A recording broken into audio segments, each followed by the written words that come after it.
Ora, ora, querido e amado Deus, Pai amado, obrigado, Senhor, por mais este sábado que chegou. Agradecemos a Ti, Senhor, pela semana que foi uma bênção, que o Senhor esteve conosco e obrigado por nós ter sentido a Tua presença. Quero pedir ao Senhor que abençoe esses próximos minutos, Senhor, aonde vai ser aberta a Tua palavra, que o Teu Santo Espírito fale conosco. Abençoe, Senhor, o Lucas, aonde ele vai ser o transmissor da tua palavra, que o teu Santo Espírito unja ele, que ele venha falar e que nós possamos entender. Toma-nos, ó Deus, em tuas mãos, é que eu te peço, por Jesus, amém. Amém. Amém.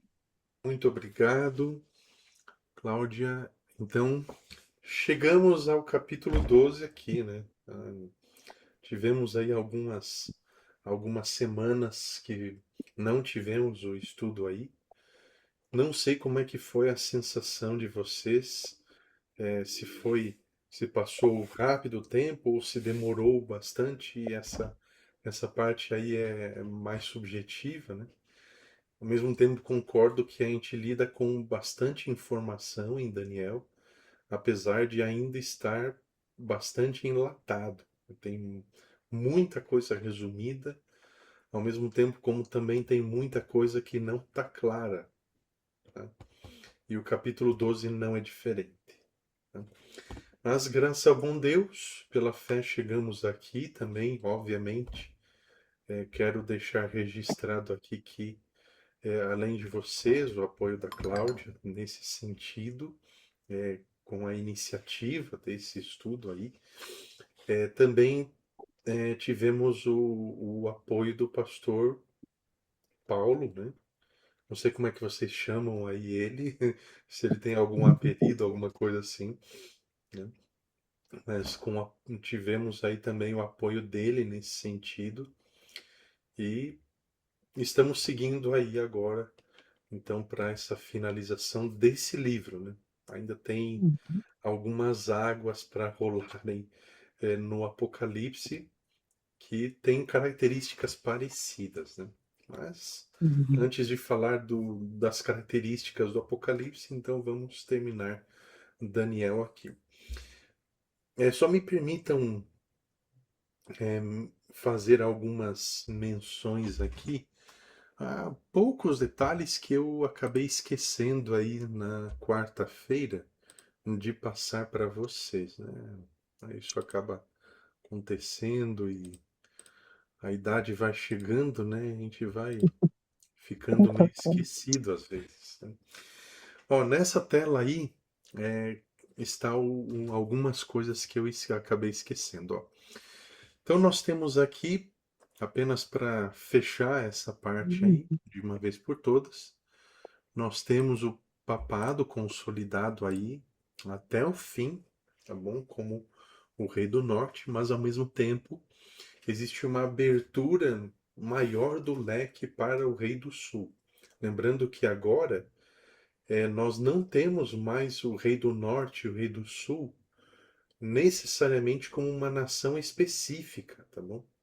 Então, nós temos agora sistemas ao invés de nações, né? Assim como também a, a proclamação do evangelho está com a igreja, e igreja também pode ser acaba sendo entendida nesse mundo globalizado aí, como se fosse um sistema. Sistema no sentido da organização, né? Como se apresenta, a sua estrutura, tudo mais. E nós falamos da Revolução Francesa, até mencionamos Napoleão.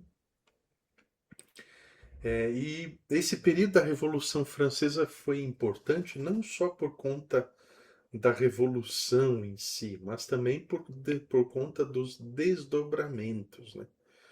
E quem conhece a história aí, inclusive deve saber de um aspecto muito importante, né? Que é justamente é algo que também acontece no mesmo século que a Revolução Francesa, que nós conhecemos como Iluminismo. O Iluminismo ele antecede, né, a eventos muito importantes da história, incluindo a própria Revolução. E o Iluminismo dá à luz algumas, algumas ideias, conceitos e filosofias que surgem no século seguinte. E aí nós temos aqui, ó, o Espiritismo, nós temos o Marxismo e nós temos o evolucionismo. Então, não temos mais assim necessariamente um rei do sul identificado só como uma nação. Agora é basicamente um sistema, um conglomerado de coisas.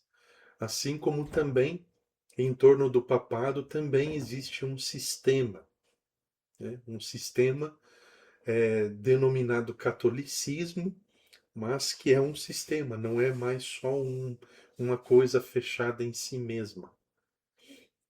E é interessante como esses movimentos intitulados aí, que vocês estão vendo, eles surgem no mesmo século que o movimento adventista. Tá? O movimento adventista e também a Igreja Adventista do Sétimo Dia posteriormente. Né? Lembrando que a Igreja Adventista do Sétimo Dia ela tem a sua origem no movimento adventista, mas um é um e o outro é o outro. Tá? E isso é muito importante destacar, principalmente quando se ouvem aí críticas, como por exemplo a respeito da marcação de data em 1844. Então é importante essa distinção para que se afirme com a propriedade de que a Igreja Adventista do Sétimo Dia jamais marcou qualquer data. Né? Foi um movimento adventista que era um movimento mais ecumênico, né? Um movimento composto aí por igrejas protestantes em sua maioria. Então, esses movimentos eles surgem aí no século XIX, né? E basicamente eles não são necessariamente contrários ao papado nos seus termos gerais. Inclusive, até quem já foi católico aí sabe que o catolicismo não é nem criacionista e nem adepto da teoria do design inteligente, que é próxima do criacionismo. O catolicismo é evolucionista em sua essência, ao mesmo tempo que é uma forma não é o evolucionismo ateísta, que também existe. É um evolucionismo teísta, que tenta sincronizar aí o evolucionismo com a ideia da criação. Ao mesmo tempo que existe também o evolucionismo teísta. Ao mesmo tempo, o catolicismo também possui uma ligação com o espiritismo, por exemplo, por conta da crença na imortalidade da alma. Né? Mas não é só o catolicismo que possui essa ligação, né? O protestantismo e o evangelicalismo também têm essa ligação justamente com essa mesma crença. Né? Então, dessa forma, o papado não está isolado em si. Né? Inclusive, até existe um problema. O maior problema, agora eu faço um parênteses aqui, né? Porque esse parênteses está relacionado a uma opinião particular minha. Então, eu não vou apresentar como se fosse uma posição oficial da igreja. Tá bom? Em minha opinião, o maior problema não está no papado ou no catolicismo, né? Tanto o papado quanto o catolicismo, assim como o adventismo do sétimo dia, são todos movimentos coerentes. E com coerente, eu não estou afirmando o certo e o errado em relação à Bíblia. Eu estou falando de coerência. Então, o catolicismo, assim como o papado, afirmam que possuem três fontes da verdade: a Bíblia, a tradição e o magistério. E quem foi católico aí já sabe, porque eu nunca fui. Só que dessas três fontes, o que predomina são as outras duas. Mas, de toda maneira, existe coerência, porque eles afirmam isso e vivem isso. E quando eu digo que o verdadeiro problema está no protestantismo, de forma geral, é porque o protestantismo, de forma geral, afirma que possui a Bíblia como única regra de fé e prática, mas ao mesmo tempo guarda o domingo, crê na imortalidade da alma, ou ensina que é para guardar um dia em 7, ou ensina que não precisa guardar um dia específico. Nós podemos dedicar todos os dias para Deus. Né? Cristo é o nosso descanso. Mas afirmam que a Bíblia é a única regra de fé e prática. Então, em minha opinião, tá bom?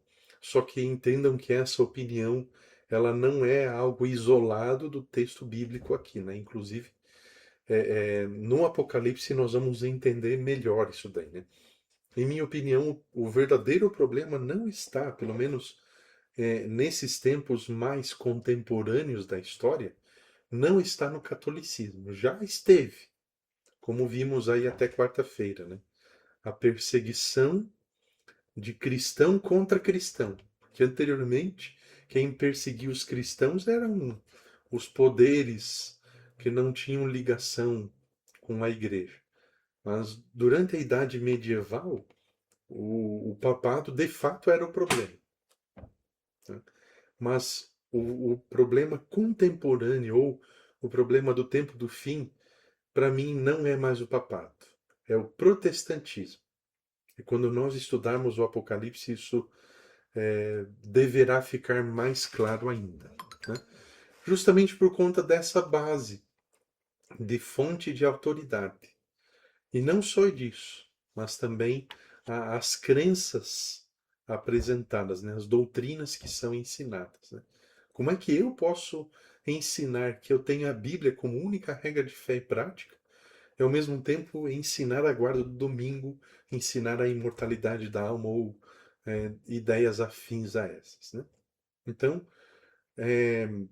basicamente, nós temos aí no cristianismo, tá? Em relação aí ao que se refere ao protestantismo,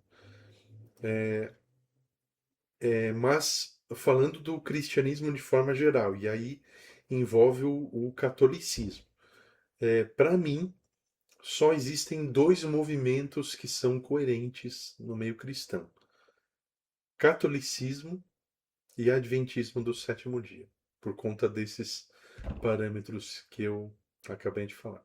Aí eu agora fecho parênteses aí em relação à minha ao meu posicionamento aí mais particular. Mas nós vamos estudar o Apocalipse aí, e aí eu pretendo apresentar aí mais questões da profecia que podem ou não embasar esse pensamento aí. Então, basicamente, nesse tempo do fim aí, em que se refere ao final do capítulo 11, nós temos aí sistemas. A coisa se torna mais ampla, menos identificada com um país, com um reino específico, né? Mesmo que exista menção a países lá na profecia, né? E agora são mais sistemas, são mais conglomerados, né? Então, basicamente, nós temos esse retrato aí, né? Então, Daniel, ele não identifica os reinos assim na maioria das suas ocorrências, né? Agora vamos para o capítulo 12, aí propriamente dito, que é o nosso objetivo aí. Temos algumas datas para considerarmos hoje e também serão importantes para fecharmos essas considerações aí de Daniel. Tá? Deixa eu ver qual que é o arquivo certo aqui. Acho que por enquanto eu não vou mostrar nenhum arquivo, tá? Mas logo depois vai aparecer uma linha do tempo geral aí para vocês. Tá? Então, vamos considerar aqui o capítulo 12, tá bom? Ele é mais tranquilo que o capítulo 11, que é como se fosse o epílogo, o fechamento, né? Então, uma primeira parte do capítulo, antes da metade, é como se fosse o encerramento do capítulo 11, enquanto que a outra parte, a partir do verso 5, é como se fosse o fechamento do livro como um todo. Né? Então, Daniel, capítulo 12, ele já começa com essa expressão assim, que tem, pelo que eu me lembro, pelo menos três possibilidades. E todas elas são possíveis ao mesmo tempo, tá bom? Lembram que eu já tinha preparado vocês aí para essas questões aí, né? Que uma frase, uma palavra, um verso em si poderia ter mais de uma possibilidade. Então, quando nós lemos aqui, acabei indo para Oséias, perdão. Então, quando nós lemos aqui, ó, essa expressão nesse tempo, capítulo 12, verso 1, à primeira vista, parece que existe a tendência de conectarmos nesse tempo com o verso 45, né? Isso é possível. Essa é uma das ideias específicas aí, né? Então, é, não existe um consenso sobre o que é esse nesse tempo especificamente, né? Mas existe uma conexão aqui com o verso 40 do capítulo 11, tá? E eu não apresentei assim em muitos detalhes na quarta-feira, né? Com essa expressão que aparece ali, ó, no tempo do fim. Então existe uma conexão com a expressão tempo do fim e a expressão nesse tempo. O capítulo 12, verso 1, no sentido de que possivelmente estaria se referindo ao mesmo período de tempo ou a situações que acontecem dentro do mesmo período.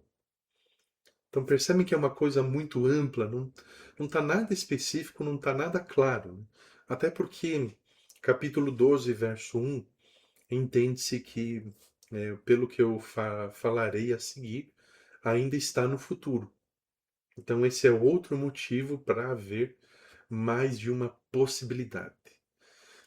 Então se trata de eventos que são narrados e que irão ocorrer dentro de um período de tempo, um período não definido. Mas o contexto aqui, ele justifica a conclusão de que nesse tempo, aí eu coloco entre aspas aqui, se refere ao tempo do desaparecimento do poder descrito no verso 45 do capítulo 11, que aparece aqui, que chegará ao seu fim e não haverá quem o socorra, tá bom? E aí, lá no Apocalipse, principalmente lá naquela seção dos capítulos 12 e 13, nós vamos entender melhor de que poder é mais provável estar se tratando aqui no verso 45. Ah, mas será que não poderia ser o papado? Poderia. Só que como o Daniel não está sendo claro nem de longe, porque os acontecimentos que ele está narrando aqui no verso 45, vejam a extensão da diferença de tempo, dá mais de dá mais de 2.400 anos, né, entre o que Daniel escreve aqui e o nosso tempo, tá? Sem contar quando esses eventos de fato acontecerem. Então, Daniel está narrando profeticamente eventos que não são da alçada dele entender, né? Mas ele se esforçou, isso nós precisamos reconhecer. Então, nós precisamos observar que as palavras nesse tempo não especificam se os eventos previstos aqui no capítulo 12 ocorrerão de forma simultânea à dos descritos em Daniel 11:45. Isso não está claro. Mas possivelmente o Apocalipse seja um pouco mais, não vou dizer definitivo, mas ele seja um pouco mais claro que Daniel em relação a isso aqui. Então, é questão de chegarmos lá. Então, não está claro se acontece de forma simultânea, se vai acontecer antes ou se seguem, né? Se são uma sequência, se seguem de forma imediata. Mas o importante é que os eventos do verso 45 do capítulo 11 e os do capítulo 12, verso 1, eles estão estritamente ligados no que se refere ao tempo. Então, que existe uma ligação entre eles, isso pode ser uma conclusão muito mais provável do que definir a sequência ou a posição aí deles. Bom, então, de forma resumida, não está claro, tá? Mas que estão ligados entre si. E outra coisa que está clara aqui no verso 1, diferentemente do tempo, é que Miguel se levantará. Essa palavra ela é usada mais adiante para descrever a atitude de Miguel em relação aos filhos do teu povo. Ó, veja, mais uma vez, igual aconteceu lá em Daniel 9, quando Gabriel fala da profecia das 70 semanas. 70 semanas estão determinadas ou cortadas para o teu povo. Não era a preocupação de Daniel sobre o que aconteceria com o povo judeu? Então, aqui no capítulo 12, essa preocupação ainda existe em Daniel. Tá? Então, basicamente, o sentido aqui a respeito de se levantar, é que Cristo se levanta para livrar o seu povo. Isso é literal, não é uma coisa assim simbólica, por exemplo. Não é figurativo, não é um modo de dizer. Ele vai precisar interferir. Então, possivelmente esteja se tratando de uma perseguição final contra o povo de Deus para liquidar com todos eles, né? E é interessante isso daqui porque basicamente nós temos aqui nesse jogo de palavras, além do nome Miguel, né, que evidentemente é o mesmo Miguel lá do capítulo 10, ele é apresentado já lá no capítulo 10 como um verdadeiro campeão. E aqui no capítulo 12, novamente, ele é o campeão do divino do grande conflito. Então ele age para livrar o seu povo, assim como ele interferiu lá naquela batalha entre Gabriel e as forças satânicas lá. Tá? O mesmo tipo de atuação. E Miguel é chamado de príncipe. Tá? Essa é uma referência lá à forma como ele também foi chamado de príncipe no capítulo 10. Assim como também tinha o príncipe da Grécia, tinha o príncipe da Pérsia. Né? Alguns podem dizer, não, o príncipe da Pérsia e da Grécia era o diabo. Tá? Isso é possível, mas como eu devo ter dito para vocês na ocasião, além dessa possibilidade que poderia ter sido o diabo, também o próprio diabo poderia ter destacado um de seus anjos para ser o influenciador oficial desses reinos aí. tá? O persa e o grego, assim que Cristo saiu, né, de cena. Vocês lembram que durante todos os dias de Ciro e todos os dias do filho de Ciro, Cristo permaneceu lá, como o príncipe da Pérsia. Mas, assim que ele sai de cena, as forças satânicas voltam a atuar. E isso é claro na história, né? Como foi apresentada ali as guerras, nas quais os gregos vencem o Império Persa e aí os persas dominam por algum tempo, mas daí eles já caem. Alexandre o Grande, ele é, cresce muito rapidamente, mas em pouco tempo ele já cai. Isso, aí depois os gregos passam para os romanos, acontecendo muita guerra, muita violência. Se isso não é resultado das influências das forças satânicas, não saberia o que seria, né? Que quando é Cristo que está ali junto de um reino específico, o resultado é estabilidade. O, significa que esse reino está buscando a presença de Deus. Tá? E esse mesmo tipo de característica também demarca os Estados Unidos da América. Isso nós vamos procurar detalhar um pouco melhor lá em Apocalipse 13 também. Tá? Em Apocalipse 13, então, nós vamos ver isso novamente. Mas apenas adiantando alguma coisinha. Os Estados Unidos da América são um país formado por mais de 50 estados, né?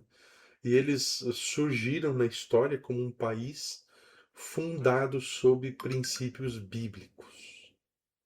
Então, é um país cujo primeiro item da sua Constituição já fala de liberdade de consciência, liberdade religiosa. Liberdade, existe liberdade aqui, né? E vocês conhecem a história disso, né? A perseguição que motivou isso, né? Mas quando esses princípios de liberdade forem anulados, tá?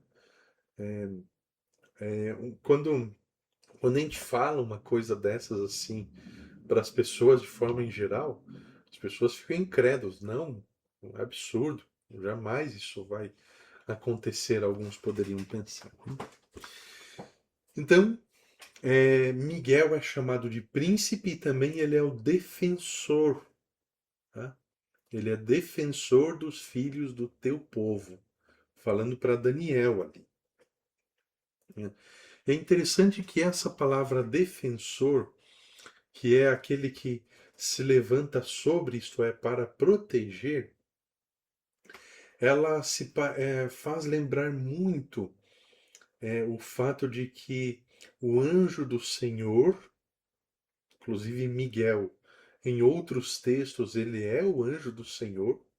O anjo do Senhor acampa-se ao redor dos que o temem e os livra.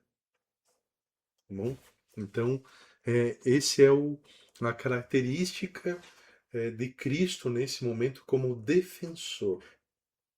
O que significa, ao mesmo tempo, é que também o texto está se referindo ao fato de que acontece um tempo de angústia, como nunca houve até aqui, né?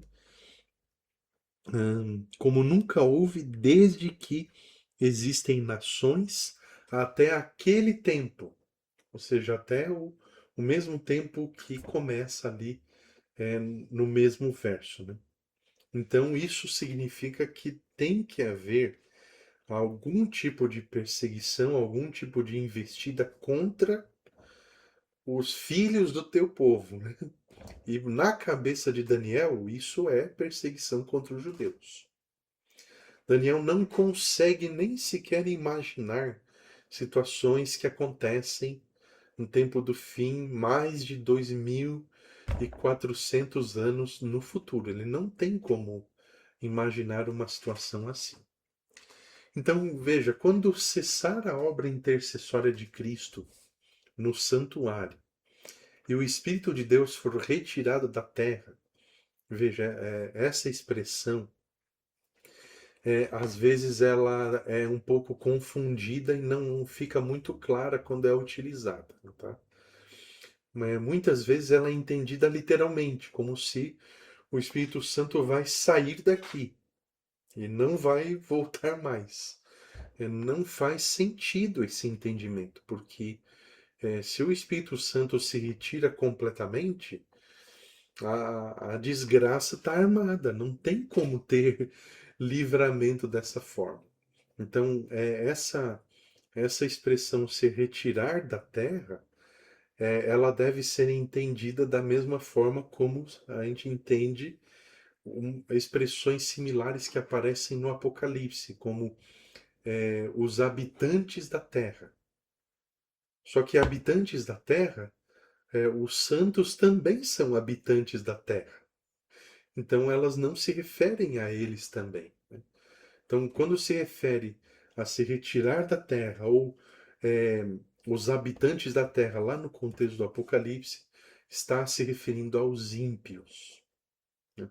Então, o Espírito de Deus, ele deixa de reter as forças satânicas que influenciam o coração dos ímpios. E é isso que vai motivar, ou vai resultar, ou vai causar a perseguição contra os santos. Então, se eu fosse dizer, agora volto a apresentar um outro parênteses aqui, minha opinião. O principal fator que motiva a perseguição contra os santos, né, o fato de que o Espírito Santo, que é quem restringe Satanás e suas forças, porque ele está aqui entre nós, ele se retira ou ele deixa de é, restringir as, as paixões pecaminosas das pessoas, né? Ele deixa de fazer esse tipo de restrição, né? E dessa forma, as forças satânicas terão espaço para ampliar ainda mais o seu domínio sobre os ímpios. Assim como aconteceu com o rei Saul, sabem? Teve um momento, durante a perseguição dele contra o jovem ainda, o jovem Davi, em que Saul já havia sido rejeitado como rei, evidentemente. Ele já era atormentado por um espírito maligno. Mas houve um momento da perseguição em que Saul e os servos dele lá foram parar entre os filhos da escola dos profetas, que foi fundada por Samuel, né? Ele estava em perseguição ativa. Ele era atormentado por um espírito maligno. Ele já era uma pessoa depressiva, ansiosa. O que não significa também dizer que toda pessoa ansiosa e depressiva não é porque não tem Deus. Uma coisa é uma coisa, outra coisa é outra coisa. Tá? Mas no caso de Saul, o fato de o Espírito Santo ter se retirado da vida dele também resultou em depressão e ansiedade. Só que teve um momento em que o Espírito Santo restringiu ele e ele profetizou de novo, como nos bons e velhos tempos lá do início do reinado dele. Tá? Em 1 Samuel capítulo 10.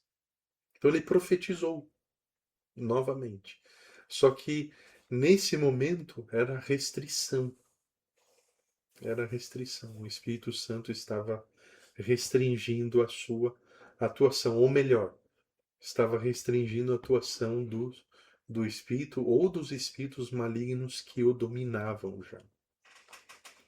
Então, a atuação, é, a atuação do Espírito Santo não é necessariamente de sair da terra, mas sim de deixar de influenciar no sentido de restringir os planejamentos, as decisões, as ações pecaminosas dos ímpios. Mas ele continua com os santos, né? Porque ele não se retira de influenciar o coração dos santos, somente de restringir os ímpios. Então, por essa razão, inclusive no livro Grande Conflito, quem já leu aí, a partir aí das páginas 613 em diante, vai depender da versão aí, né? Haverá uma cena de conflito tão grande que ninguém pode descrever. Então nós não temos ideia, né? Qualquer tipo de ensaio prévio, né? Como o pessoal costumava dizer, né? A pandemia foi um ensaio para a perseguição. Eu geralmente tenho a tendência de discordar dessa ideia. Até pode ser um ensaio no sentido de alguns aspectos, mas não chega nem perto, porque a gente não tem ideia, a gente não tem qualquer possibilidade de descrever ou de orientar ou de ensinar, nossa, a perseguição vai ser dessa forma, dessa outra, e detalhar isso. Então, ninguém tem condição de descrever essa cena aqui de um tempo de angústia a qual nunca houve, né? Até por isso que existe essa expressão aqui na Bíblia, né? Nunca houve uma situação assim antes, né? Então não tem como você ensaiar para isso. Então isso é mais um motivo para que o Espírito de Deus, ou o Espírito Santo, ele continue ao lado dos santos ou dos redimidos ali. Então, nesse período, considerando o Espírito Santo, considerando Miguel como príncipe, como defensor, ou seja, não faz sentido que mais algum santo morra nesse período como testemunha, como mártir, tá? Porque senão Miguel não seria apresentado como defensor, tá bom? Então, eu acredito, no Apocalipse isso vai ficar um pouco mais detalhadinho. Não tanto, mas vai ficar mais claro. Então, vai ser salvo todo aquele que estiver no livro. E aí, geralmente, existe um consenso entre os adventistas de que esse livro é o livro da vida. Esse consenso, pelo menos em relação a esse livro, existe. Então, que consolo é saber que nesse grande conflito a vitória é certa. Tá? A vitória é certa. Por isso que no capítulo 10 aparece aquela descrição lá, né, daquela batalha cósmica, que ela aconteceu em uma outra dimensão. Ninguém podia enxergar isso acontecendo, né? Então, que utilidade teria em incluir no livro de Daniel uma batalha cósmica que o próprio Daniel não viu acontecendo, né? Eu digo em tempo real, senão para fortalecer a fé em relação à vitória final de Cristo e dos remidos no tempo do fim. Tá? Então, no verso 2, já destaca o que vocês já devem ter ouvido em algum momento, que nós chamamos de ressurreição especial. Por que ressurreição especial? Porque o texto ele não apresenta uma ressurreição geral dos salvos, como acontece lá naqueles textos que nós utilizamos nos estudos bíblicos aí, como 1 Coríntios, capítulo 15, 51 a 56, ou 1 Tessalonicenses 4, versos 13 a 18, né? Não é a mesma descrição, porque aqui em Daniel 12, verso 2, cadê aqui? Muitos, não todos, muitos dos que dormem no pó da terra ressuscitarão. Uns para a vida eterna, outros para a vergonha e horror ou desprezo eternos. Então veja, geralmente quando se fala da ressurreição geral dos justos, é uma ressurreição na qual ressuscitarão somente os salvos. Se bem que eu geralmente prefiro, ao invés de salvos, o termo remidos, porque todos nós éramos perdidos. Mas enfim, isso é um detalhezinho a mais, né? Mas que também tem sua importância. Então, ao mesmo tempo, depois do milênio, acontece uma outra ressurreição que engloba só os perdidos. Tá? Mas entre essas duas ressurreições, né, que são também formas de recompensa, outro aspecto do estudo bíblico aí, tá bom? Que muitos ensinam aí que a recompensa é por ocasião da morte, a ressurreição é por ocasião das ressurreições, né? Os remidos que recebem a recompensa da vida eterna e os condenados ou que estão perdidos ou que permanecem perdidos, né? Porque inclusive nós aqui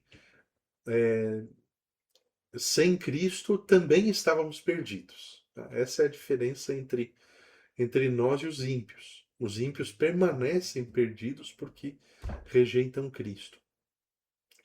Então, essa ressurreição aqui é especial, porque ela está fazendo menção de ressurreição de ímpios e de justificados no mesmo evento. Né? Inclusive, o livro Grande Conflito é o único livro com texto inspirado que eu conheço que detalha isso aí da melhor maneira possível, descrevendo que essa ressurreição acontece momentos antes da segunda vinda de Cristo, e estes aqui, nesse caso, os remidos, eles a, a, acompanham a aliança, vem a lei de Deus aparecendo ali, tá? Tem essa descrição, eles veem é, eles presenciam a ressurreição geral dos justos também. Eles são todos reunidos, obviamente, né? Mas é, daquele princípio apresentado em 1 Tessalonicenses, né? Capítulo 4.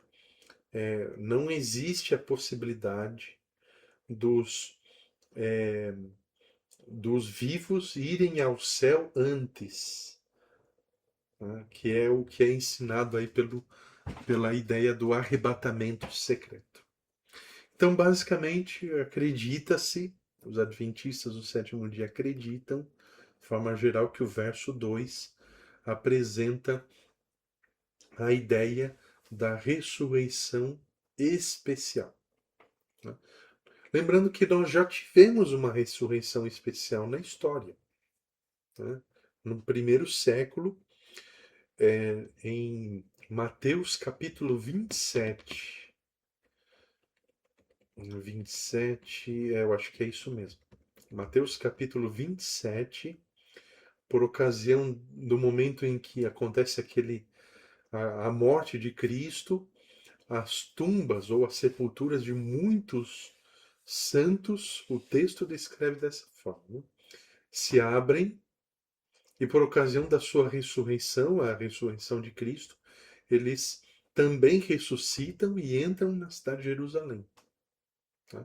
Então essa também é uma ressurreição especial que já aconteceu e que também serve de evidência aí da ressurreição do próprio Cristo, né?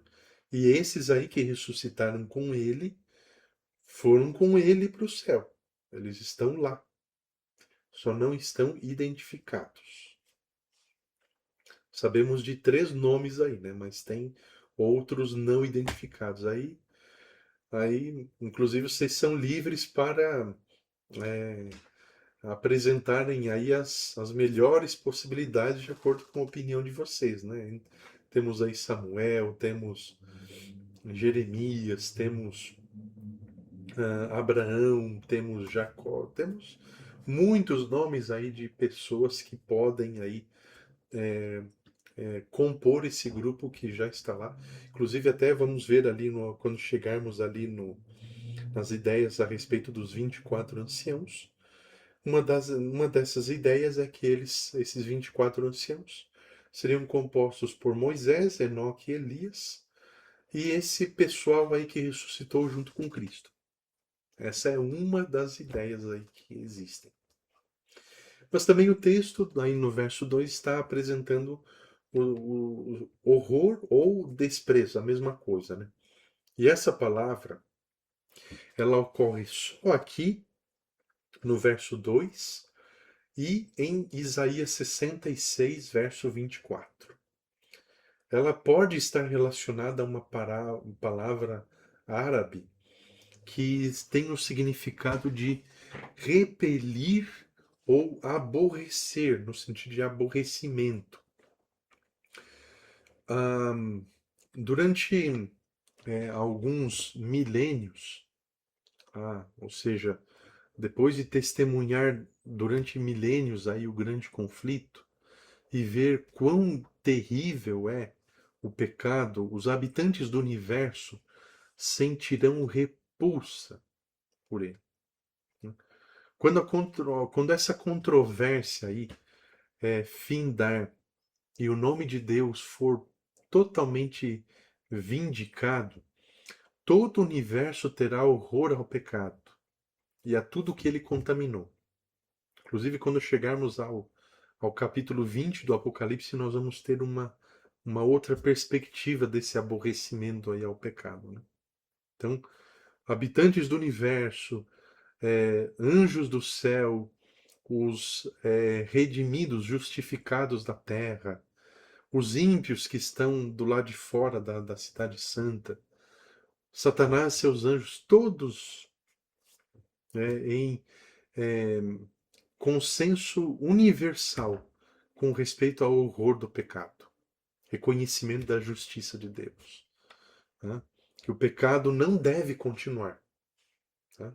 Então, reconhecimento universal a respeito disso, dos efeitos do pecado, assim como da justiça de Deus. Então, quando perguntarem para vocês aí por que Jesus está demorando tanto para voltar, é por conta dessas questões aí. A justiça de Deus precisa ser reconhecida universalmente. Já poderia, se fosse por questão de execução da justiça, ele poderia ter sido executado ainda no céu, né? Mas ainda assim ele é expulso vivo, né? Então, o juízo celestial, ele não envolve apenas justiça, mas também a misericórdia. Então, nessas questões aí, existem muitas nuances, né, que não podem deixar de ser consideradas. A verdadeira justiça, ela depende de misericórdia, depende de amor. Assim como o verdadeiro amor também depende de justiça. Então não dá para escolher um desses caminhos aqui. Eu vou escolher o caminho do amor. Eu vou escolher o caminho da justiça. Então, inclusive, essa era a principal tese de Satanás por ocasião da queda do pecado aqui na Terra, né? Assim que, assim que nossos ancestrais aí comem do fruto, opa, é agora que eu quero ver. Ou Deus vai matar eles, eu vou perguntar, mas e a misericórdia, cadê? Mas se ele poupar a vida deles, eu vou perguntar, mas e a justiça? É por causa dessa tese aí, principalmente, que ao invés de matar e também ao invés de abolir a justiça na forma da lei que foi transgredida, então, ao invés disso, ele assume o pecado sobre si mesmo e morre na cruz. Então a justiça foi feita e a misericórdia não deixa de ser concedida. Então a tese de Satanás, ela caiu por terra na cruz. E foi dessa forma que a malignidade do pecado, assim como as verdadeiras intenções de Lúcifer foram totalmente já. Elas são universais, não tem mais quem admita a possibilidade, não, será que ele não estava certo? Será que ele não está sendo julgado injustamente? Essa hipótese já não é mais realidade desde a cruz. Tá? Ele não é mais bem-vindo no céu, a sua entrada não é mais autorizada por lá. Tá? Então, Deus é o único na história que conseguiu dessa forma manifestar justiça e misericórdia dessa forma. Né? Isso nós conhecemos como a sua santidade moral, né? E é isso que ele comunica para nós. Quando, quando se fala de perfeição, sede perfeitos como perfeito é o vosso Pai que está no céu, está falando disso. Isso é uma coisa que Deus comunica para nós. Nós podemos ser perfeitos dessa forma, não por nosso próprio esforço. Então, nesse sentido, continuando no verso 3 aqui, os que forem sábios resplandecerão no fulgor do firmamento, como se fosse o amanhecer, né? Eu acho que é Provérbios 4, verso 18. O caminho do justo é como o amanhecer do dia. Ele vai clareando até se tornar um dia perfeito. Então se parece com isso aqui e com o verso 35, né, aqui do capítulo 11, que apresenta uma ideia quase que idêntica, né? Cadê o verso 35 aqui? Né? Alguns dos sábios cairão para serem provados. Ou é o verso 32? Deixa eu ver aqui. Não, 33. Ó, Daniel 11, 33. Os sábios entre o povo ensinarão a muitos. É, então essa é a ideia principal, né, que aparece aqui também no capítulo 12, verso 3. Então, é verdade que essa parte aqui pode ser entendida num sentido mais simples, mais direto, como os que forem prudentes ou aqueles que tiverem discernimento, ou aqueles que acompanham os sinais dos tempos, que estudam a Bíblia e que procuram tirar proveito dela.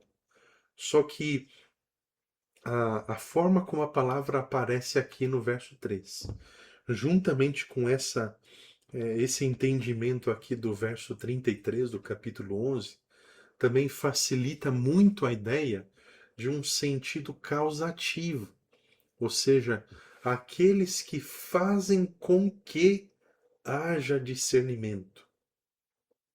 Tá?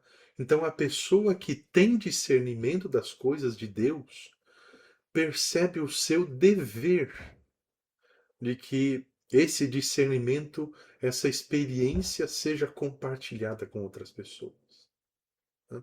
Como aparece no conceito do princípio do sacerdócio de todos os crentes, em 1 Pedro 2, versos 9 e 10. Que nós fomos salvos, né, justamente é, é, nós fomos tirados das trevas para a luz, e fomos salvos é, e fazemos parte da nação santa, do sacerdócio real, da raça eleita, eu estava esquecendo dessa ali que aparece no início, e povo de propriedade adquirida. Acho que essa é a palavra mais, é o significado, a tradução mais contundente, né?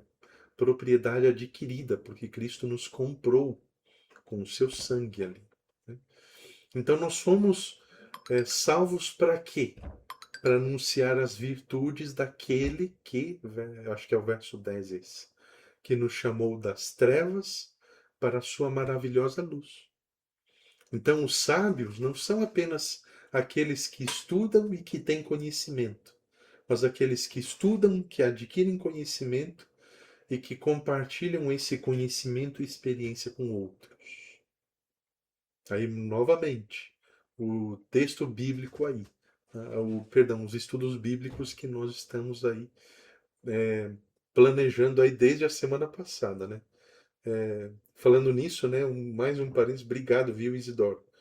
Que aquela tua pergunta lá na semana passada, ela teve esses desdobramentos todos aí. Surgiu tudo isso aí. Né? Então, os que são sábios, eles não conservam essa sabedoria para si, eles compartilham. E aí é que está o pulo do gato, que não existe apenas uma maneira, só essa maneira que é a correta, que é a permitida para compartilhar a sabedoria. Existem muitas maneiras de fazer isso. E é justamente por isso que esses indivíduos aqui na profecia são sábios. Né? Eles possuem discernimento. Então a sabedoria divina leva a pessoa a ser um instrutor dessa sabedoria a outros. Né? E é justamente por isso que eles são perseguidos. Né? Por que razão eles seriam perseguidos? Não só porque o Espírito Santo deixa de influenciá-los, mas por conta da sabedoria divina. Né? Que é descrita inclusive lá acho que é Colossenses 2, verso. Perdão, Colossenses não. 1 Coríntios 2, verso 10, que as coisas. Olhos não viram, ouvidos não ouviram, e são as coisas maravilhosas que Deus tem preparado para os seus. Não está se referindo à Nova Jerusalém, nem à Nova Terra. Está se referindo às riquezas da graça, sabedoria divina. Tá? Isso que é o que Deus preparou. Né? Então, aqui o verso 13 ele finaliza com uma recompensa, eles são recompensados com a glória eterna.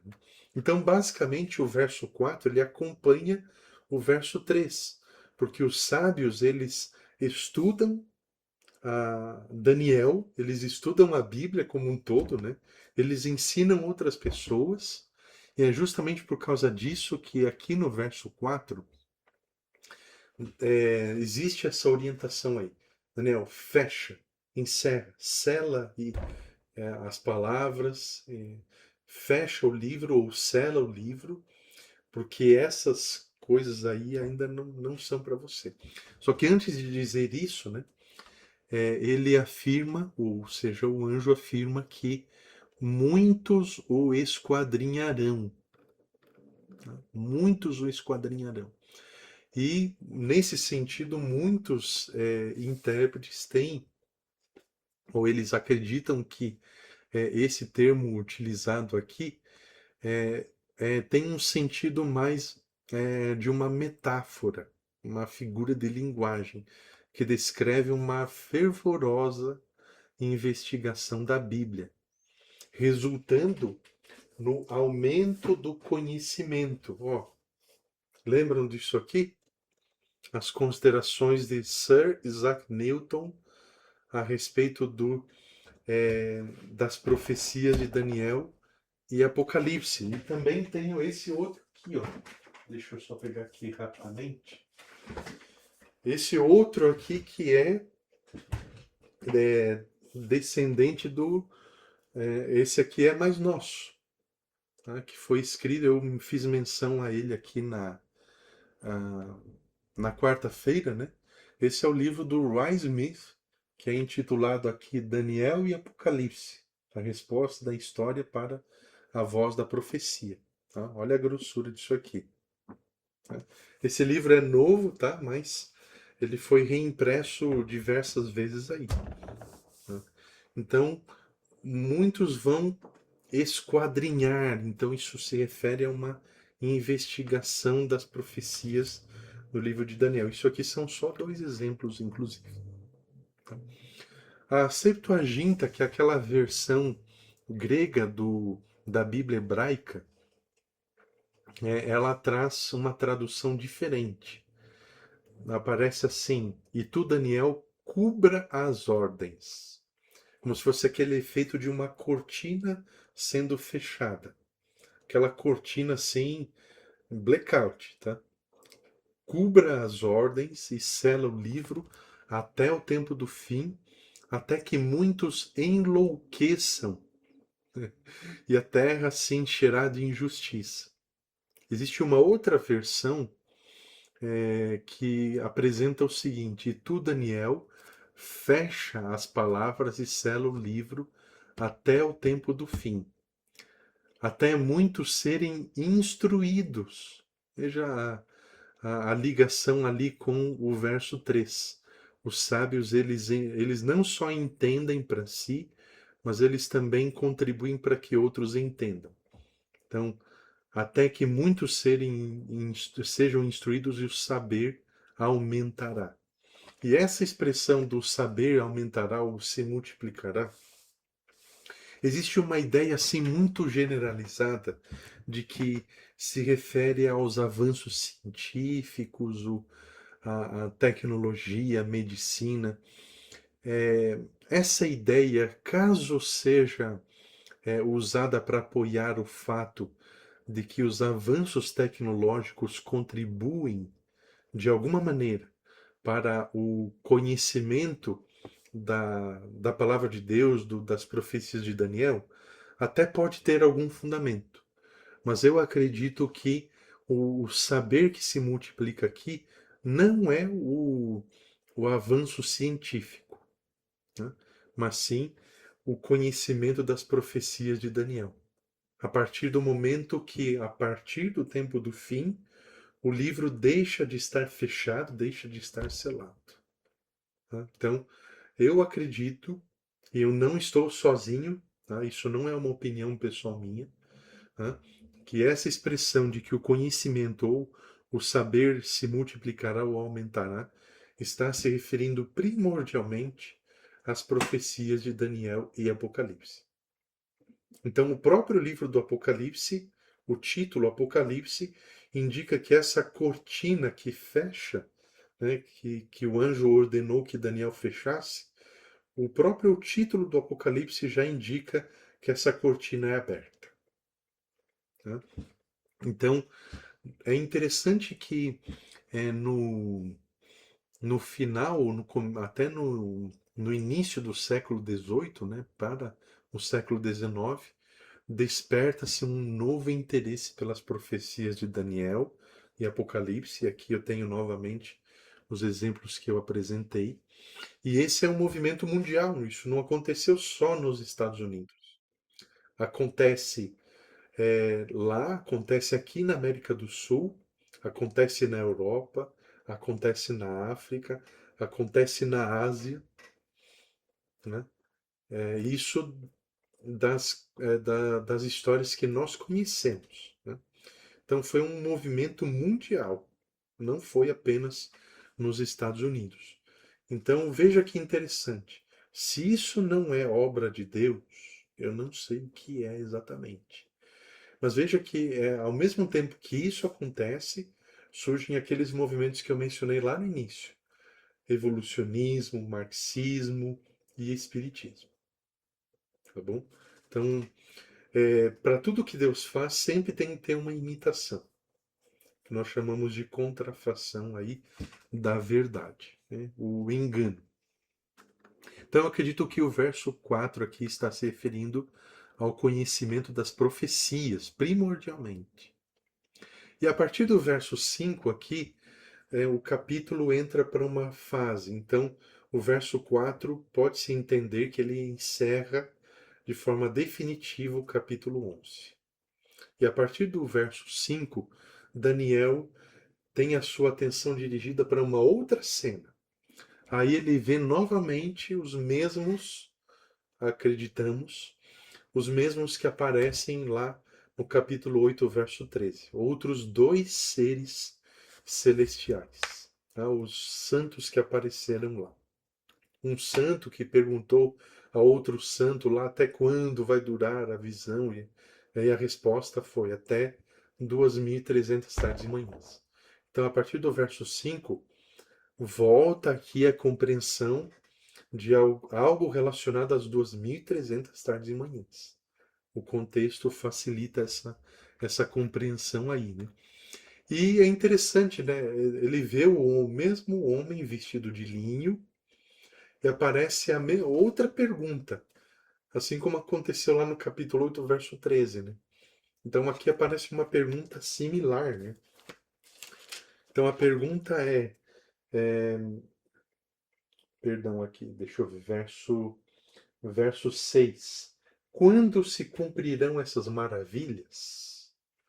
Então, lá no capítulo 8, verso 13, até quando vai durar a visão dos santos sendo perseguidos, do santuário sendo atacado, a verdade sendo pisada a pés? Aqui é quando se cumprirão essas maravilhas, né? E aí a resposta está logo ali, a partir do verso 7.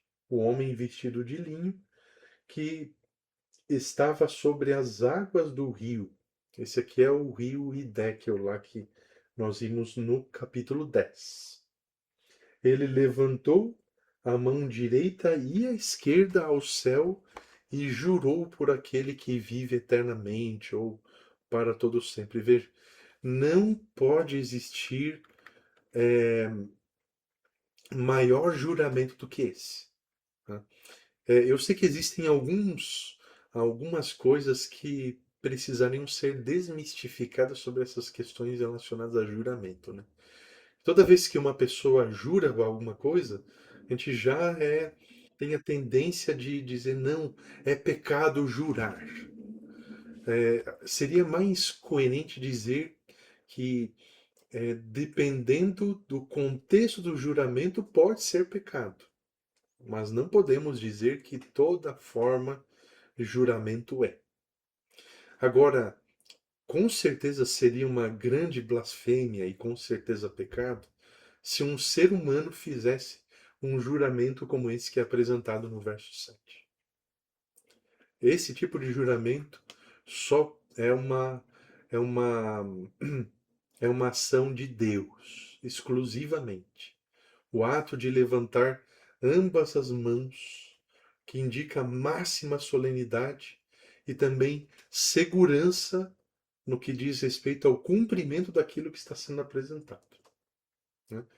Até porque, além dele levantar as duas mãos, ele jura por aquele que vive eternamente. E a partir daqui, no verso 7, volta novamente um período de tempo que já é conhecido nosso, né?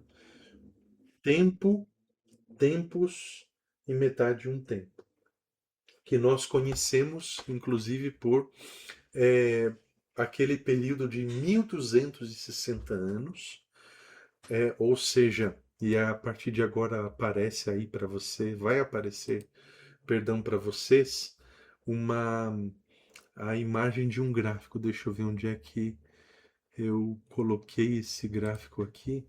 Desculpa, a gente não está nem aberto, inclusive, ainda, tá?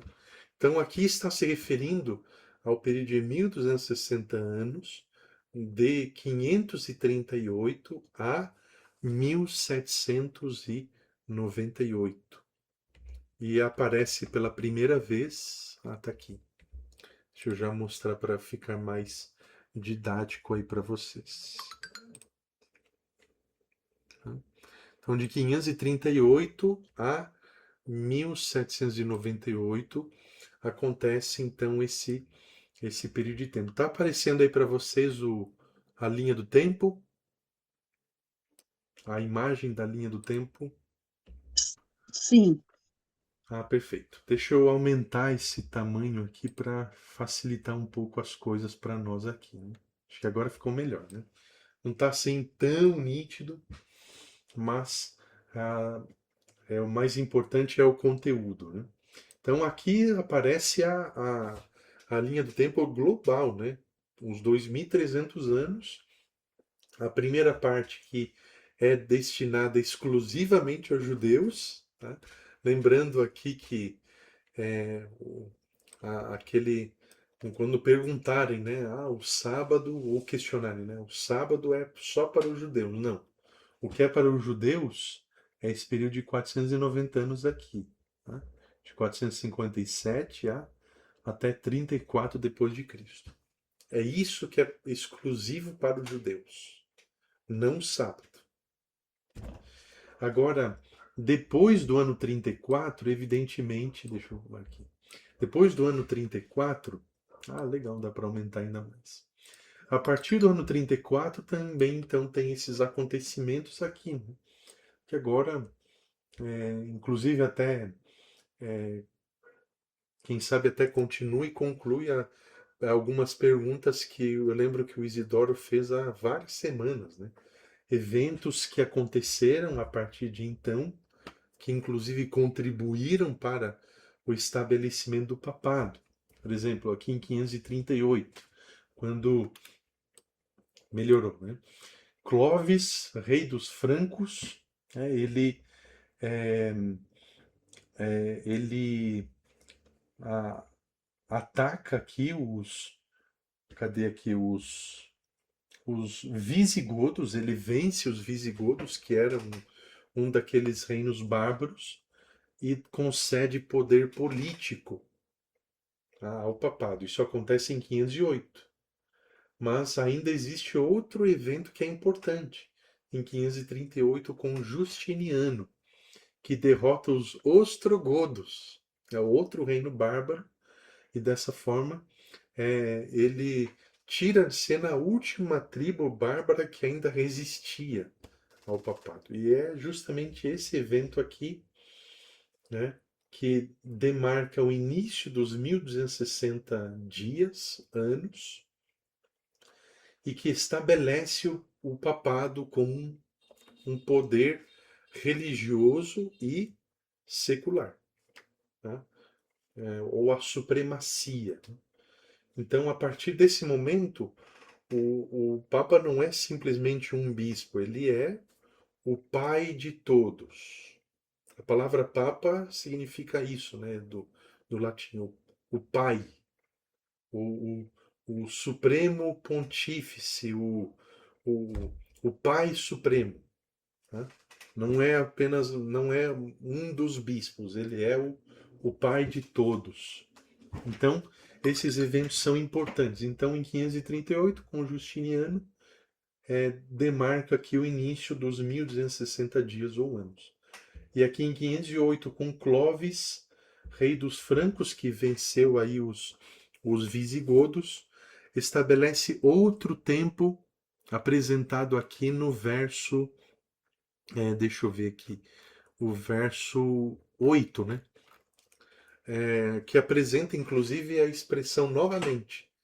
Daniel tinha entendido lá por volta dos capítulos 9 e 10. Ele disse: eu entendi a visão. Mas agora, aqui no capítulo 12, verso 8, ele diz de novo: não entendi.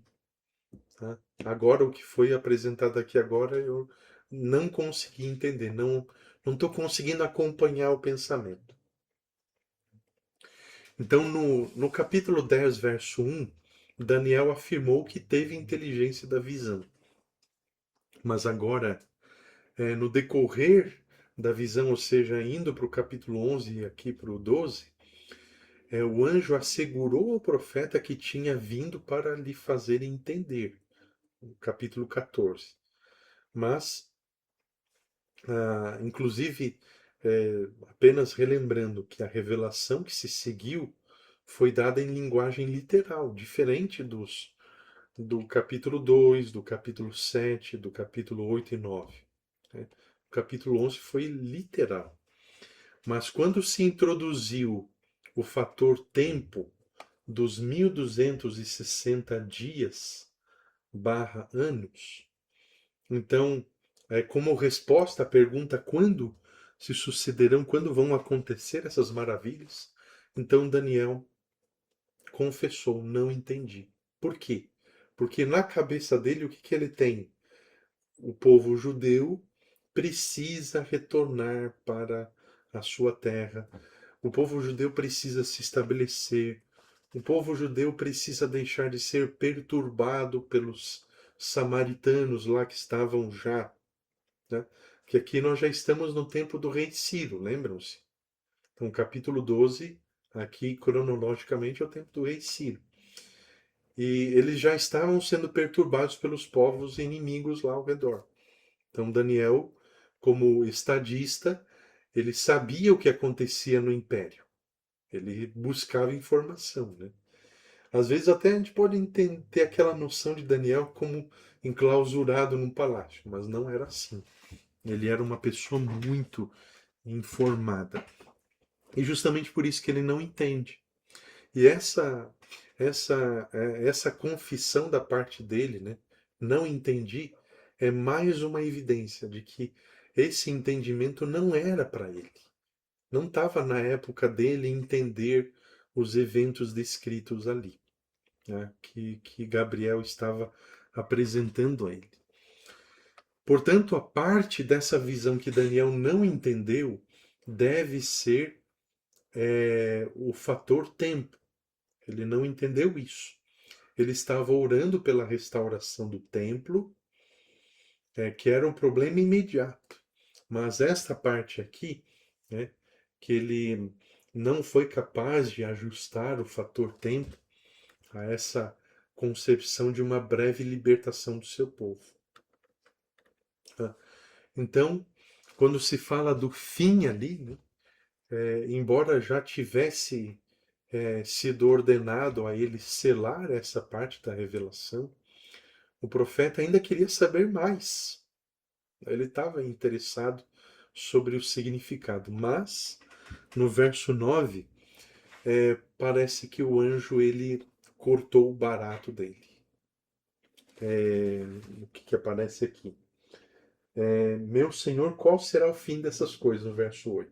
Então, Gabriel responde, Daniel, siga o seu caminho. Já imaginou se fosse você ouvindo essas palavras aí, você interessado em entender Daniel e Apocalipse, e de repente uma outra pessoa que você sabe que conhece a respeito do assunto simplesmente responde, ó, siga o seu caminho, ou seja, não é, esse entendimento não é para você. Mas graças a Deus que não é essa a realidade, né? Mas foi o que Daniel ouviu. Siga o seu caminho, Daniel, porque estas palavras estão encerradas.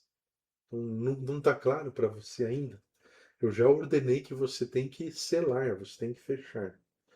Até o tempo do fim. Então você não precisa se preocupar em entender essa parte. Então, verso 10, muitos serão purificados. Então isso aqui acompanha os versos 3 e 4, a respeito dos sábios, que inclusive entendem e que instruem outros, e o saber que se multiplica. Né? Muitos serão, perdão, deixa eu voltar aqui para o verso 10. Muitos serão purificados, limpos e provados.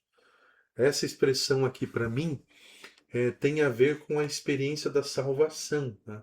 Justificação, perdão dos pecados, né? O recebimento do perdão, santificação, tá? Até ao fim. E nenhum deles. Perdão, aqui, ó. Mas os ímpios continuarão na sua impiedade e nenhum deles entenderá. Até porque eles não têm interesse, né? É interessante, né? Os ímpios, eles não entenderão isso, não por falta de informação, de conhecimento. Eles não entenderão porque eles não querem entender. E eles também não querem entender, não querem se aplicar, porque eles não buscam conhecer a Cristo. Né? Porque entender a profecia de Daniel e Apocalipse não é uma experiência à parte da experiência de relacionar-se com Cristo. Veja, esse é o pulo do gato do negócio.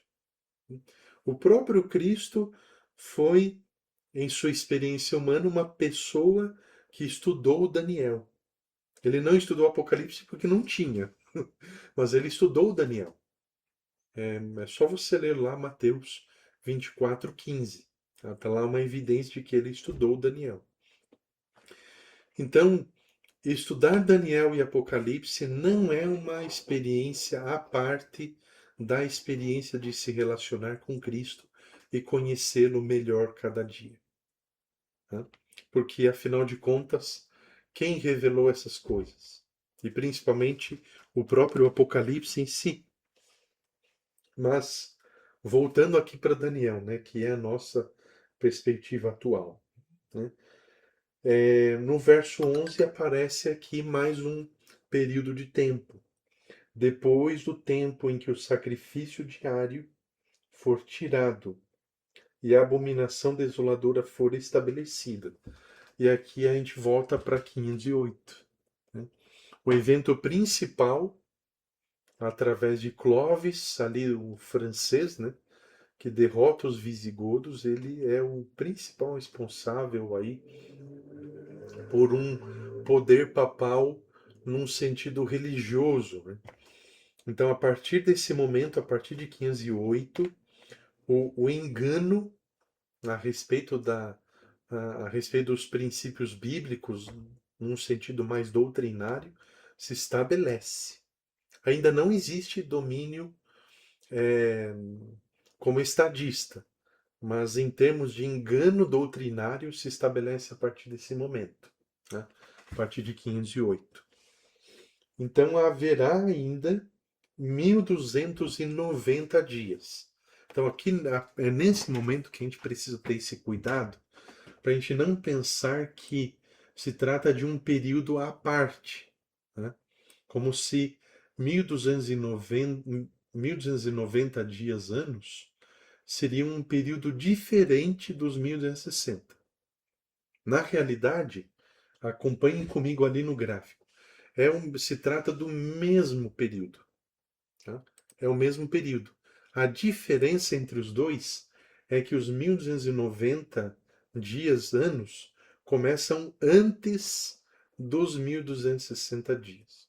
Começam em 508, enquanto os 1260 dias começam em 538. Outra diferença é que em 508 é a supremacia religiosa. Em 538 o papado recebe o poder do Estado, o poder civil. Tá? Essa é a diferença entre esses dois tempos, mas no mais amplo sentido é o mesmo período de tempo. Um segue ao outro. E não termina ali. No verso 12, nós temos outra afirmação. Bem-aventurado o que espera e chega até 1335 dias. O mesmo princípio, a mesma orientação aqui. Não caiamos na, na tentação de pensar que esse aqui também seria um período de tempo diferente. Tá? Se trata também do mesmo período, até porque a linha geral de tempo é a mesma para todos eles. Tá? Então, os 1335 dias, anos, começam em 508, só que diferentemente aqui do do fim da supremacia papal em 1798, os 1335 dias ou anos vão até 22 de outubro de 1844. Inicialmente, os do movimento adventista entenderam isso aqui num sentido literal, tá? Para profetizar a segunda vinda de Cristo. Mas a posição atual e essa posição adventista é consolidada. Né? Em outras palavras, entre a maioria dos adventistas é consenso de que esses três períodos de tempo mencionados, eles se referem à mesma linha geral e antecedem, tá? Antecedem aqui a 1844, a 22 de outubro. Então isso é consenso. Tem umas exceçõezinhas aí, mas existe consenso entre os estudantes adventistas das profecias em relação a isso aqui. Né? Então nós não entendemos isso aqui como algo literal, por exemplo, no sentido de usar isso aqui para profetizar a segunda vinda de Cristo. Totalmente fora de cogitação, pelo menos no que se refere às nossas crenças oficiais. Né? Nisto cremos lá, por exemplo. Então, esses três períodos de tempo, eles antecedem todos são anteriores a 22 de outubro de 1844. Então, acredita-se que quando se utiliza essa expressão bem-aventurado, significa que aqueles que chegam a esse tempo testemunham eventos dramáticos de cenas finais da história da Terra. Mas nesse contexto aqui, seria relacionado ao movimento adventista, que faz com que surja um outro movimento mais um pouco tímido ao início, mas que contribui amplamente para a restauração das verdades antes esquecidas e que o poder medieval do papado havia pisado por terra, né? Pisado sobre a verdade lá. Daniel 8, verso 12 e Daniel 7, 25, a mudança dos tempos e da lei. Então isso tem a ver também com Isaías 56 ou 58 lá, quando aparece aquela expressão dos reparadores de brechas ou de roturas. Tá? Que uma das aplicações seria essa. Aqueles que, no tempo do fim, contribuem para que a verdade seja restaurada. Quando se refere à restauração da verdade, não seria simplesmente, novamente, voltando lá para os versos 3 e 4, principalmente o verso 3 que fala dos sábios que vão resplandecer como fulgor do firmamento, né? Então, os sábios, eles não apenas estudam para si, eles estudam e entendem que o dever deles é ensinar os outros, das mais diferentes formas e métodos possíveis, né? Então, aqui no verso 12, as sessões do livro de Daniel que foram seladas seriam entendidas. E os santos do Altíssimo, logo, de acordo com o capítulo 7, verso 18 de Daniel, logo os santos do Altíssimo receberão o reino e o possuirão para todo sempre. Quebra aquele padrão de um reino passando para o outro, mais fraco ou menos nobre que o outro. Quando Cristo estabelecer o seu reino, esse reino subsistirá para sempre e jamais passará a outro povo.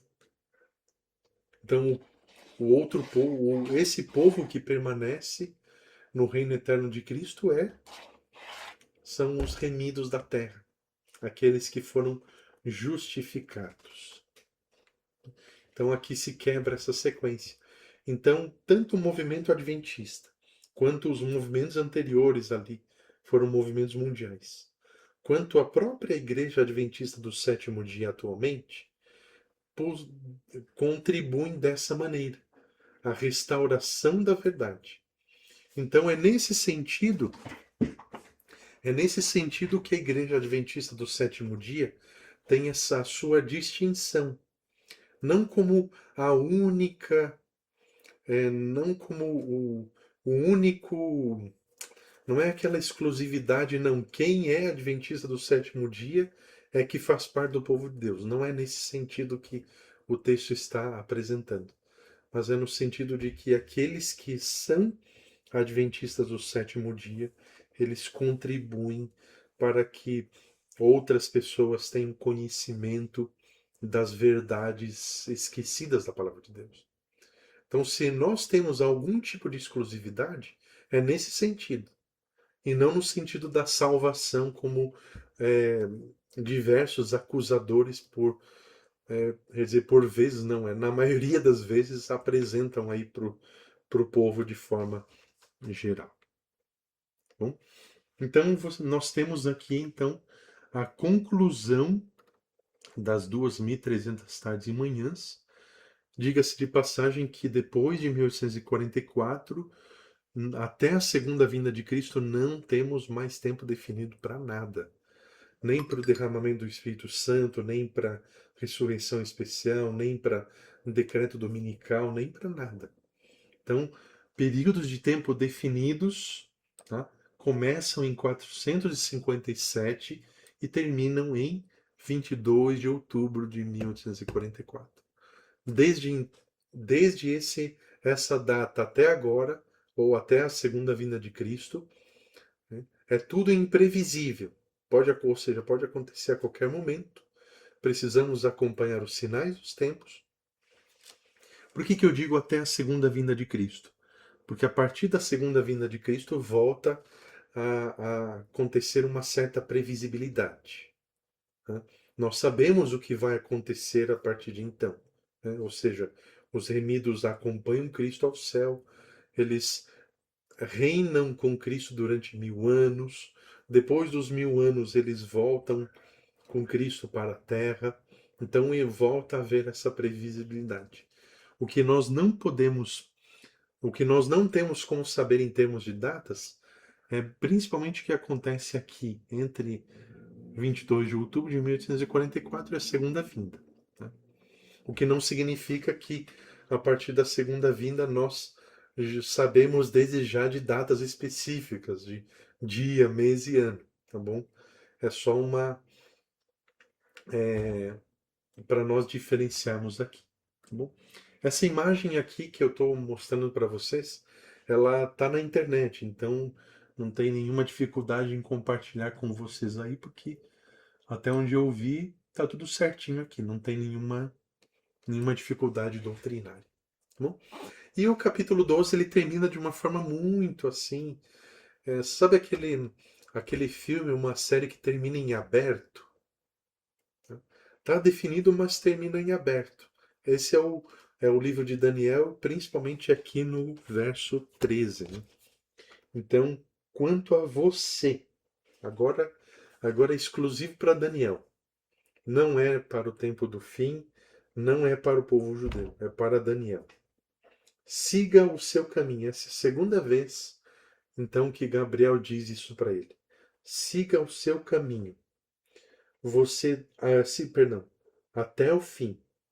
Você descansará e, ao fim dos dias, se levantará para receber a sua herança. Um pedido que eu gostaria de fazer para vocês aqui eu não sei se para vocês aqui aparece herança ou recompensa. Eu acho que tanto faz.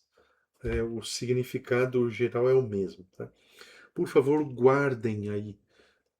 Tentem anotar em algum canto da sua Bíblia ou de algum papel que vocês usam para anotação. Por favor, guardem esse termo aqui, herança ou recompensa, que aparece no final do verso 13. Nós com certeza iremos utilizar lá no livro do Apocalipse quando estivermos estudando sobre os 7 selos e sobre o milênio. Então, por favor, guardem essa palavra herança ou recompensa. Então, o verso 13 ele pode estar indicando que Daniel não ressuscita aqui juntamente com esse pessoal aqui da ressurreição especial no verso 2. Porque eles não ressuscitam naquela ressurreição derradeira dos santos, né? Mas esse é o caso de Daniel, né? No livro do Apocalipse nós teremos mais parâmetros para tentarmos definir aqui questões ou princípios dessa ressurreição especial, né? Mas no livro Grande Conflito, Ellen White apresenta parâmetros definidos sobre o motivo e sobre os participantes da ressurreição especial, que são aqueles que viveram a fé da mensagem do terceiro anjo. A mensagem do terceiro anjo, por princípio e por história também, começa a ser anunciada, pregada. Deixa eu tirar aqui do compartilhamento de tela. Começa a ser anunciada em 1844, antes inclusive do dia 22 de outubro. Tá? Então acredita-se, existe algum. Não existe um consenso geral, mas existe um entendimento aí atualmente de que aqueles que participam dessa proclamação das três mensagens angélicas, e principalmente a terceira, são os que participam dessa ressurreição. Então, essa ressurreição abrange esse pessoal que morre de 1844 aos dias atuais e que viveu essa experiência, né? Lembrando, verso 3, né? Os sábios, eles não são apenas aqueles que estudam e guardam para si, mas, mas eles estudam e compartilham ou instruem e ensinam outras pessoas. Ao mesmo tempo, eu acredito que cabe aqui ainda mais uma outra observação importante. O fato de eu ensinar pessoas por si só não é algo que me recomenda para salvação ou para merecer o céu e a nova terra, por exemplo. Esse merecimento é anterior ao fato de ensinar ou a instruir outras pessoas. Por que eu estou dizendo isso? Eu já conheci muita gente que tinha como motivo de orgulho pessoal. Oh, eu já, eu já ministrei tantas centenas ou milhares de estudos bíblicos. Maravilha, parabéns. Deus abençoe. Não, eu já conduzi tantas pessoas para o batismo, centenas ou milhares. Parabéns de novo. Deus seja louvado por isso. Mas isso por si só não é uma recomendação. Né? Ninguém jamais estará no céu com Cristo porque fez qualquer uma dessas coisas. Ou porque teve um papel de liderança na igreja, ou porque discipulou pessoas. E todas essas coisas não são apenas coisas que precisam ser feitas, né? Como são lindas, mas não recomendam ninguém. Todos estarão no céu por uma razão única e exclusiva, porque foram justificados pela fé, salvos pela graça. Esse é o único motivo de haverem seres humanos no céu. Não existe outro motivo. Não existe mérito a não ser o mérito de Cristo. E quando estudarmos sobre os 7 selos e sobre o milênio, juntos lá no Apocalipse, eu acredito que isso que eu estou falando agora vai ficar ainda mais claro. Tá bom? Então não haverá ninguém no céu, Enoque, Moisés, Elias, tá? Não são exceção. Eles não estão lá porque mereceram. Moisés matou, o corpo dele foi disputado, tá? Ele não merecia estar lá. Moisés está lá porque foi salvo pela graça, justificado por fé. Enoque e Elias a mesma coisa. Enoque a gente não tem assim os detalhes da história da vida dele, né? Mas Enoque também foi salvo pela graça. Ele andou 300 anos com Deus. Né? Isso é também ser salvo pela graça. Né? Ninguém está no céu ou estará no céu por mérito próprio. Então, as boas obras, de acordo aí com a ótica da carta de Tiago, as boas obras são o resultado da salvação. Então, os estudos bíblicos, os batismos, a liderança na igreja, a, a, o próprio pastorado em si, eles devem ser entendidos mais como o resultado da salvação do que como motivo de orgulho pessoal, de me fazer ser tentado a entender que eu mereço estar no céu por conta dos meus esforços, porque eu dei o sangue pela obra de Cristo na terra. Então, para quem diz que deu sangue pela obra de Cristo na terra, eu digo que Deus seja louvado pela sua vida. mas isso não vai acrescentar nada à sua salvação. Assim como também para uma pessoa que vai aceitar Cristo quase no fim do tempo da graça, ela merece tanto isso quanto uma pessoa que dedicou a sua vida à causa. Porque o motivo da salvação é um só para todos. Então, é, Deus definiu dessa forma: a salvação é pela graça através da fé, não por obras para que ninguém se glorie. Bom, queridos, então, de acordo com o meu entendimento, isso é o que eu tenho a apresentar sobre Daniel para vocês aí. Bom, é muita informação, é muito conteúdo, o que não significa que algum dia aqui nessa terra a gente vai vencer esse conteúdo. Né? Não existe a forma de exaurir completamente. Não existe como. Mas, voltando aqui, né? Deixa eu só mostrar aqui de novo, só por mais uns segundos para vocês aí na tela.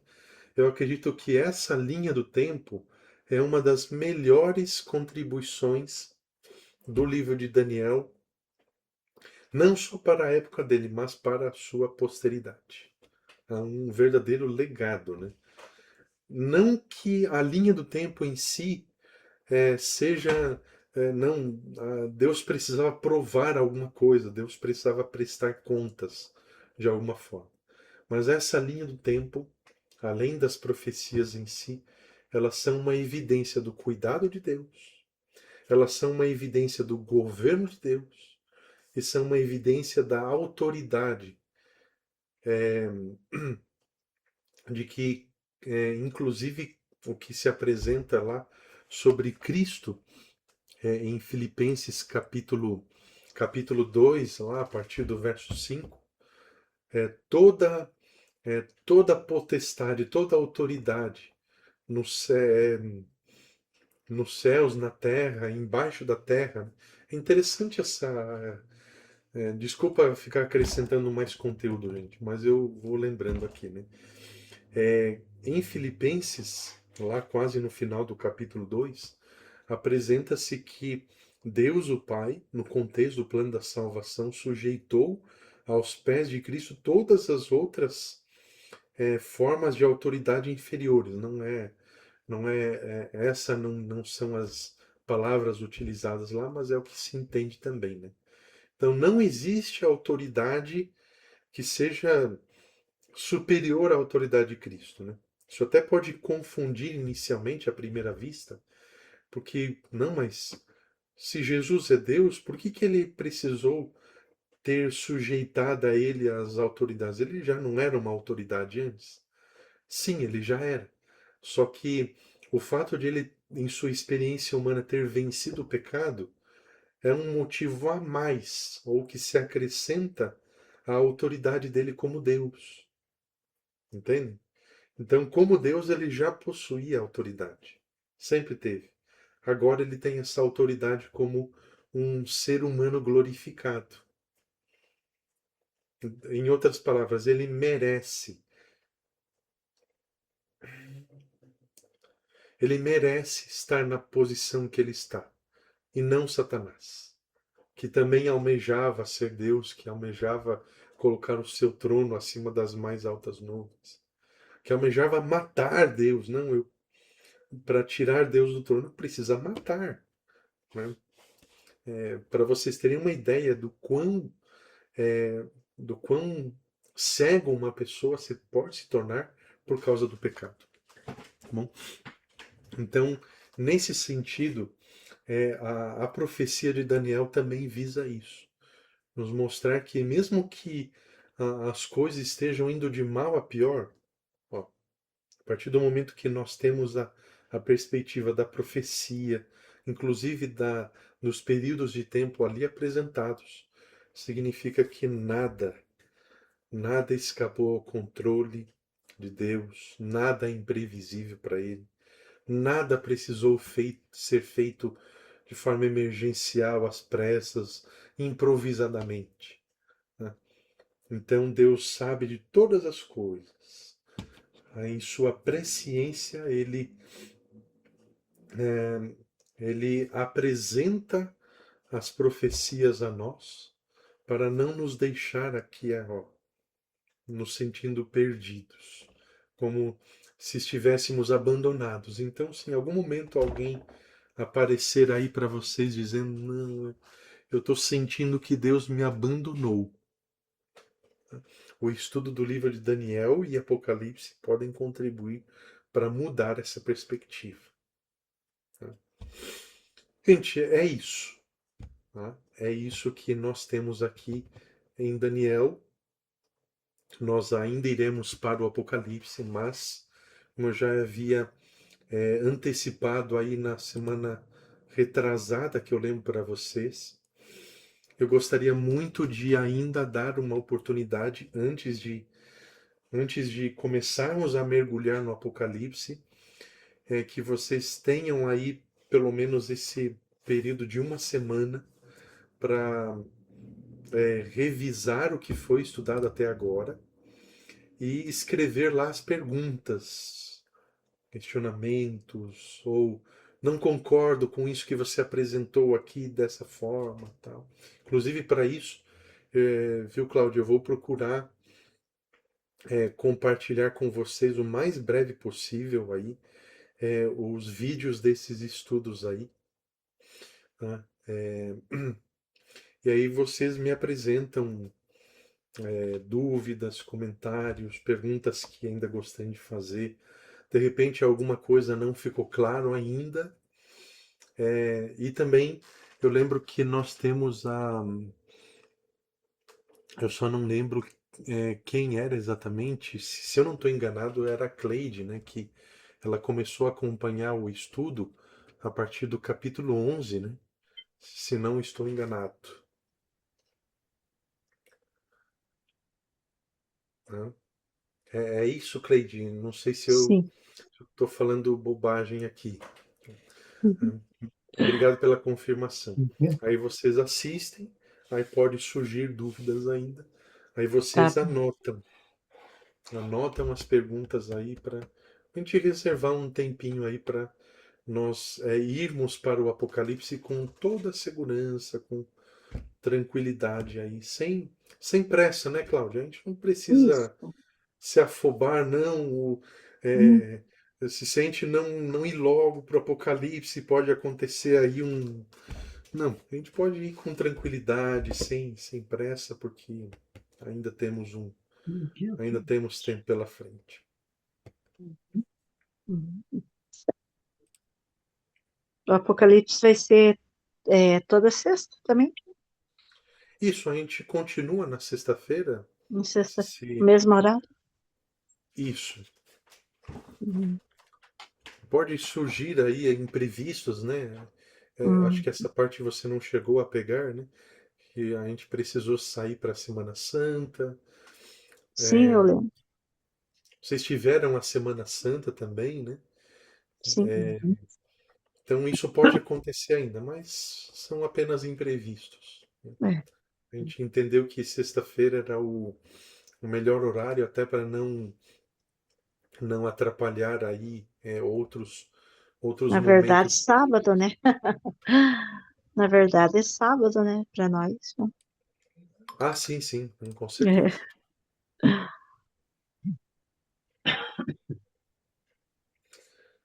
Maravilha, queridos. Uhum.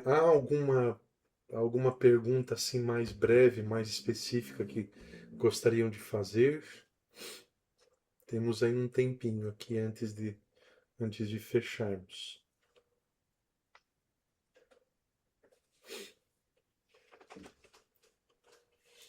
Foi bem interessante. Sim, Eu anotei bastante coisas ali, que às vezes a gente fica foi. em dúvida, né? Depois a gente vai relendo, vai lendo, Sim. vai aprendendo.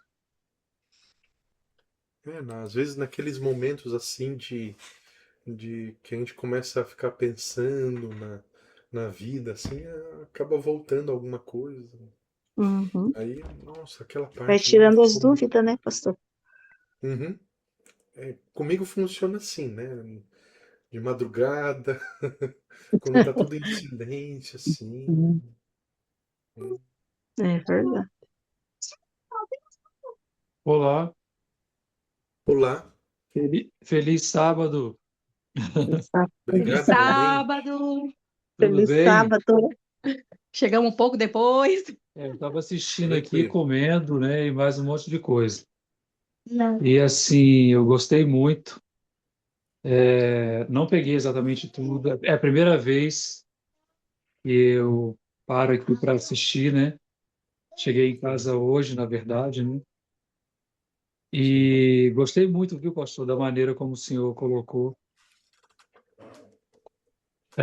as explicações, né? E o foco principal ali sobre a, a graça, né? Diante de tudo isso aí. A beleza que a graça, né, dá a esse conteúdo, né? O sentido que a graça dá a todo esse conteúdo que está apresentado aí, da maneira como o senhor apresentou, achei muito especial. Muito obrigado. Deus seja louvado, querido. Qual que é o seu nome, perdão? Cláudio, Ah, Cláudio, prazer, viu? Que aqui tá prazer aparecendo o também. nome da Luciene, né? Isso, minha esposa. Sim, sim, claro. Mas fica tranquilo que os vídeos vão estar aí disponíveis o mais breve possível, né? Vai só levar um tempinho para selecionar eles e, e distribuir, né? Para todos. Mas vai estar Amém, disponível, fique tranquilo. Tá? amém. Até, já que você falou isso, me permitam, até compartilhar com você e lembrar aos demais que eu, particularmente eu, tenho a preferência de ensinar Daniel, perdão, da perspectiva do próprio Daniel. Né? O que não significa que eu pense, por exemplo, que não é válido ensinar Daniel do ponto de vista da história. Muito pelo contrário, né? Até nós, né, ao longo dessas semanas aí, a gente andou percebendo que a história também é importante para consolidar a fé e perceber que como aconteceu da forma como foi previsto. Mas o objetivo do livro não é prever o futuro, nem saber o que vai acontecer, né? Mas é consolidar a fé das pessoas na palavra de Deus, da atuação do governo de Deus, né? Então, para mim, estudar Daniel, mesmo que pareça ser limitado assim, né? Da perspectiva limitada que ele tinha, enriquece muito mais do que simplesmente, ó, tá aqui as datas prontas, tá aqui, ó. Aconteceu em tal data, foram esses indivíduos, foram esses reinos aqui. Tá Porque certinho, Daniel, pronto, acabou. Como se fosse uma tá conta, né? aqui. Só uma conta matemática, né? Tá aí, ó. Receba isso aí, se vira depois. Né? Daniel não tinha nenhuma dessas coisas aí, ele não fazia ideia de quase nada. Né? Só É o que ele como uma coisa. pôde acompanhar. Então, eu acredito que não é a única forma correta, mas é uma forma mais producente de entender isso aí. Amém.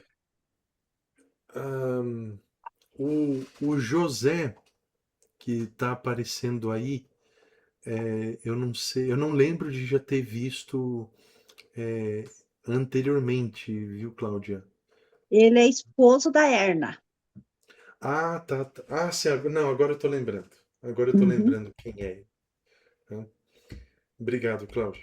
Eu lembro uhum. do nome, mas como tá num usuário diferente, para mim era como se fosse uma pessoa que eu não conhecia ainda. Uhum. José, desculpe aí, viu? Se quiser falar alguma coisa, fique à vontade. Não sei se eu liguei o microfone ou não. Chegou. Uhum, tranquilo. Não, mas para Queridos, mim pois não, pode falar. tá tudo bem, tudo certo. É bom a gente ir aprendendo sempre cada vez melhor. Isso que é importante, né? A gente não precisa apresentar coisas complicadas, né, difíceis para deixar claro que é Deus que está atuando ao longo da história, né? Quanto mais simples, é melhor. É na simplicidade que a atuação de Deus na história fica mais evidente. Ao mesmo tempo, também não significa que iremos fazer algo relaxado, mal feito, né? Mas quanto mais simples e mais facilitado para entender, melhor. Queridos, eu quero agradecer vocês até aqui. Também deixo registrado aqui mais uma vez o apoio do pastor Paulo em relação à iniciativa desse estudo aí. E a orientação está aí, então. Começar a selecionar aí as perguntas, as dúvidas, revisar o que foi visto até agora. Temos esse tempo aí até começar o Apocalipse. Então, basicamente, a gente começa o Apocalipse a partir do final do mês em diante, tá? O dia 29 ou dia 5 de junho em diante aí. A gente não precisa se afobar.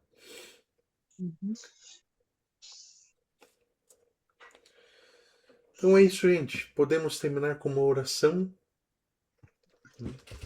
Obrigado, querido Deus, pela oportunidade que o Senhor nos proporcionou de estudar o livro de Daniel, mesmo com algumas dificuldades, o nosso dia a dia, às vezes cercado por desafios, mas podemos perceber ao longo desse livro que, mesmo sem aquela riqueza de detalhes que às vezes temos a expectativa de encontrar, o que é natural da nossa parte, mas perceber que o Senhor não só atua ao longo da história, mas o Senhor profetiza e o Senhor afirma que é verdade, o Senhor jurou que aconteceria e que acontece e que acontecerá da forma como foi profetizado. Por isso nós agradecemos ao Senhor pela direção, pelo teu propósito, o plano para nossas vidas. E que ao terminarmos Daniel, tenhamos consolidada a fé no Senhor e na sua palavra. Abençoa-nos nesta noite já com um descanso sabático e também com um sono reparador. Abençoe as nossas famílias aqui representadas, os nossos entes queridos que estão em nossos corações, ao mesmo tempo também aqueles que desejamos levar aos pés de Cristo, e que tenhamos um saldo feliz na tua companhia. Em nome do Senhor Jesus. Amém. Amém. Amém. Queridos, obrigado. Deus abençoe. Vamos falando aí. Então, tá bom. Feliz Amém. Um sábado para abraço a todos. todos. Feliz Até Falou, sábado. amanhã. abraço a todos. Tchau. Feliz Amém. Tchau, sábado. gente. Até. Tchau, tchau. Tchau. Até amanhã. Ela vai desligar. Nossa.